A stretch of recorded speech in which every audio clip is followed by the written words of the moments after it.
Osteoporosis and osteoarthritis. सबसे पहले हम ये जानते हैं कि ये दो मेडिकल टर्म्स के बीच फ़र्क क्या है। ऑस्टियोपोरोसिस एक ऐसी कंडीशन है जिसमें हमारी हड्डियाँ कमज़ोर हो जाती है, थोड़ा सा भी गिरते हैं या तो उसके ऊपर माइल्ड स्ट्रेस आता है तो उसमें फ्रैक्चर होने के चांसेस बढ़ जाते हैं।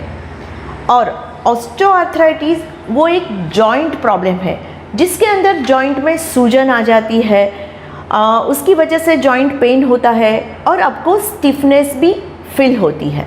हमारे शरीर में आई हुई सारी हड्डियों को मजबूत रहने के लिए पुराने बोन टिश्यूज़ जो रिमूव होते हैं उतनी ही मात्रा में नए बोन टिश्यूज़ का बनना बहुत ज़रूरी है।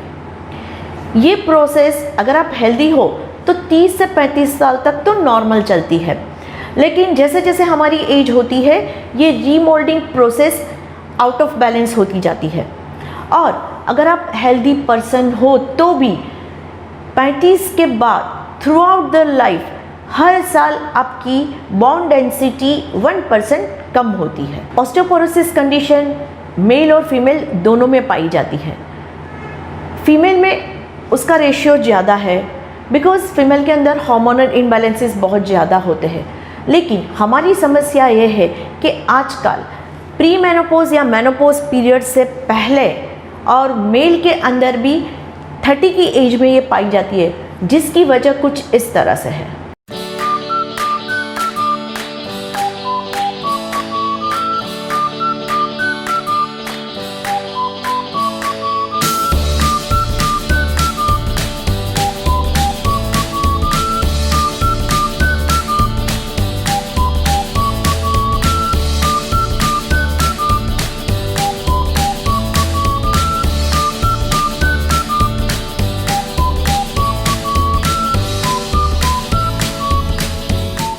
तो देखा आपने, हार्मोन के अलावा भी ऐसे कई फैक्टर्स हैं जो मेल और फीमेल में कॉमन पाए जाते हैं और यही वजह है कि हमें अर्ली एज में ऑस्टियोपोरोसिस होता है। जब आप गिरते हो या आपका कुछ एक्सीडेंट होता है और जब हड्डियों में फ्रैक्चर होता है तब हमें पता चलता है कि अरे यार मेरी तो बोन डेंसिटी बहुत कम है, मुझे तो ऑस्टियोपोरोसिस है।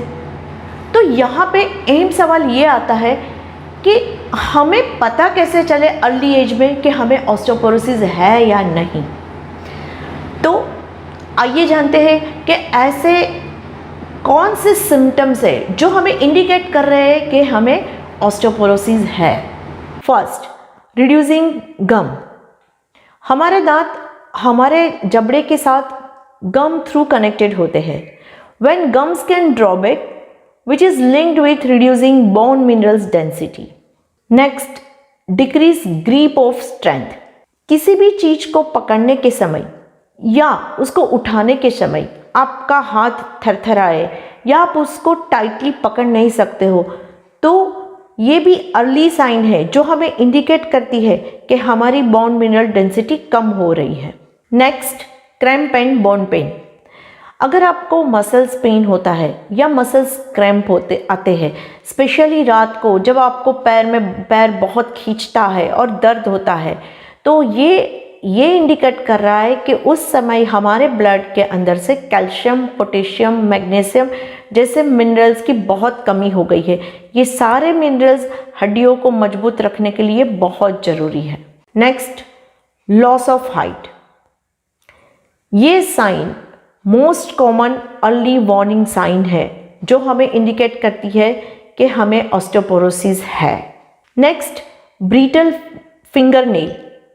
नाखून की मजबूती से डायरेक्टली हम हमारी हड्डियों की मजबूती के बारे में जान सकते हैं। सामान्य काम करते करते भी अगर आपके नाखून टूट जाते हैं तो वो इंडिकेट करते हैं आपकी बोन मिनरल डेंसिटी को। लास्ट है डाउजर्स हम्प।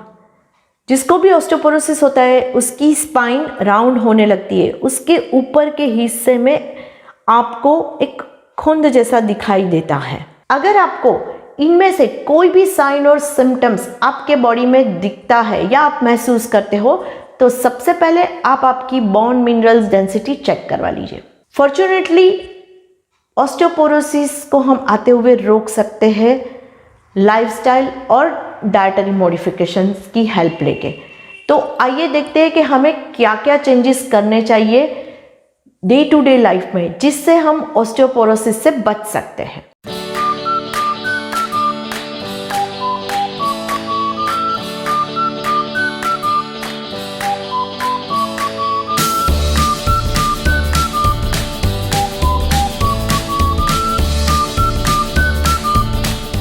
तो अब मुझे रजा दीजिए, मिलते हैं अगले एपिसोड में। तब तक के लिए stay connected with me, stay connected with Parijay nutrition clinic, क्योंकि लाइफ अभी बाकी है। Thank you.